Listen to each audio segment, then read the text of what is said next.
আমরা এখন আসলে যে মেন যে নদী আছে সেই নদীতে চলে আসছি। আর এইটা ছিল আমাদের সেই বন। এটা আসলে বন বিভাগের অধীনে।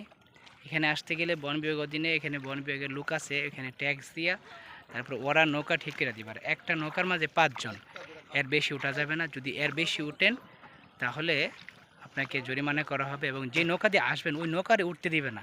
5 জন লোক আসবেন। তাই আপনারা যারা 6 জন আসতে চাচ্ছেন 6 জন আসবেন না, এবং টিম আসবেন। সবচেয়ে ভালো 5 জন 5 জন করে 10 জনের টিম আসলে সবচেয়ে ভালো। 2টা নৌকা নিলে ঘুরলেন। আর ওইখানে মানে ভিতরে গেলে খাওয়ার কিছু নাই, সাথে করে পানি নিয়ে যাবেন। আর অন্য অন্য জিনিস যদি খাওয়া দাওয়া করেন সেটা আলাদা বেশি মানে সাথে করে নিতে হবে।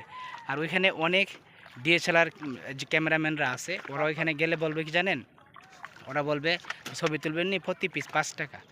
এখন আপনি বলবেন যে আমাকে 10টা ছবি তুলে দেবো, ওরা কী করবে জানেন, ওরা প্রতি কিলিকে কিলিকে ছবি তুলবে, এবং কি আমরা 3 জনে ছবি তুলবো, আমরা 3 জনে ছবি তুলব বেশি 30টা, ওই হিসাব করে ওরা আমাদেরকে 134টা ছবি তুলাইছে। 134টা ছবি তোলার পরে ওরা আমাদের কাছে 560 টাকা দাবি করতেছে। তো আমরা বললাম যে আমরা তো এত ছবি বলি না তুলতে, এত ছবি কেন তুললা?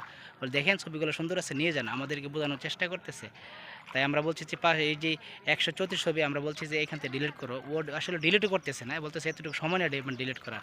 পরে আমরা বলছিলাম 300 টাকা দেবো। 300 টাকা দেওয়ার পরে ও মানে নাই, বলছে না দিতে পারে না। পরে আমরা টাকা দেই নাই, ও বলতেছে না আমাদেরকে 400 টাকা দিতে হবে, দিলে দেবো।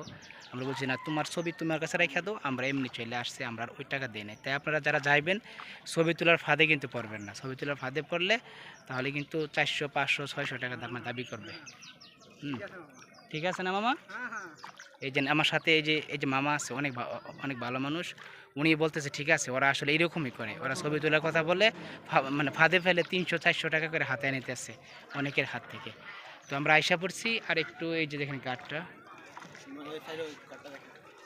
এই যে ঘাটে আমরা মানে চলে আসছি। এখানে এখানে বন বিভাগের লোক আছে, ওরা আসলে এখানে ওদের আসলে দেখবে আপনারা কয়জন কে কে কে আসবে। এখানে চাইলে যে নৌকা ভাড়া কম দিতে পারবেন এমন কোনো কথা না, ফিক্সড রেট এখানে। কিন্তু চাইলে আপনি বেশি দিতে পারবেন, এটা অন্য হিসাব, কিন্তু কম দিতে পারবেন না। তো জিনিসটা আসলে ভালো লাগছে, শৃঙ্খলার ভিতরে আসে, কোনো ঝামেলা নেই। কিন্তু এই ভিতরে এই যে জঙ্গলের ভিতরে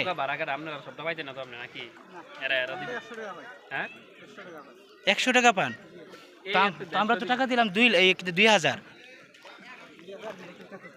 এটা তারা আপনি এই 1.5 ঘন্টা জামাতে লেগেছিলেন মাত্র 100 টাকা। এই যে এই দুনিয়াতে আসলে গরিবের বাত নাই, একটা বাস্তব কথা দেখেন। উনি এই যে 1-2 ঘন্টা আমাদেরকে মানে ঘুরাই আনছে, উনি পাবে নাকি 100 টাকা। আর আমরা এখানে 2000 টাকা দিয়ে 2 নৌকা ঠিক করলাম। কেমন দেখছেন? এই কারণেই বলি আমাদের এই দেশটা অভিশপ্ত দেশ আসলে, তো বলে না, এই কারণেই আসলে আমার মানে রাগ উঠে গেছে। যাই হোক, তো এই জিনিসগুলো আসলে কি বলবো, উনি আমাদেরকে 1-2 ঘন্টা হাঁটায় আনলো, মাত্র 100 টাকা পাবে, আর এখানে 1900 টাকা ওরা নিয়ে যাবে। এটা বুঝে একটা কথা। যাই হোক, আপনাদেরকে একটু সচেতন করলাম। হ্যাঁ।